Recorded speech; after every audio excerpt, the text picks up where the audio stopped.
এবার কুরবানি ঈদে ঢালিউড মেগাস্টার শাকিব খান অভিনীত তাণ্ডব সিনেমা পাইরেসি হয় মুক্তির কয়েকদিন পরেই। এ অভিযোগে মামলা করেন সিনেমার প্রযোজক শাহরিয়ার শাকিল।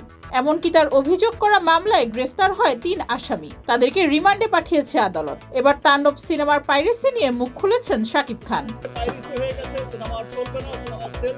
শাকিব খান বলেছেন, বাংলা সিনেমা আজ পুরো বিশ্বে ছড়িয়ে যাচ্ছে। বাংলা সিনেমা সম্মানের সঙ্গে পুরো বিশ্বে চলছে।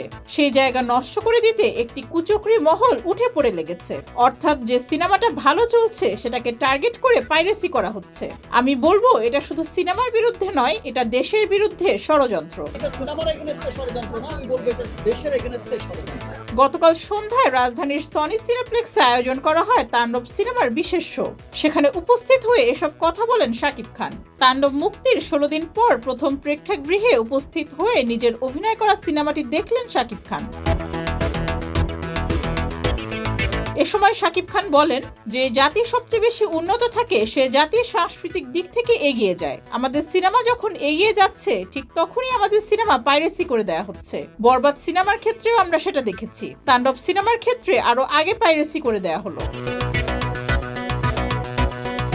তাণ্ডব সিনেমা পাইরেসি হলেও প্রেক্ষাগৃহে গিয়ে দর্শক সিনেমাটি এখনো দেখছে। এই জন্য দর্শক ও প্রশাসনকে ধন্যবাদ জানিয়েছেন শাকিব খান। তাণ্ডব সিনেমার বিশেষ প্রিমিয়ারে উপস্থিত ছিলেন তাণ্ডব সিনেমার নির্মাতা রায়হান রাফি, প্রযোজক শাহরিয়ার শাকিল, রেদওয়ান রনি, সাবিলা নূর, ফজলুর রহমান বাবু সহ আরো অনেকে। ডেস্ক রিপোর্ট, যুগের চিন্তা।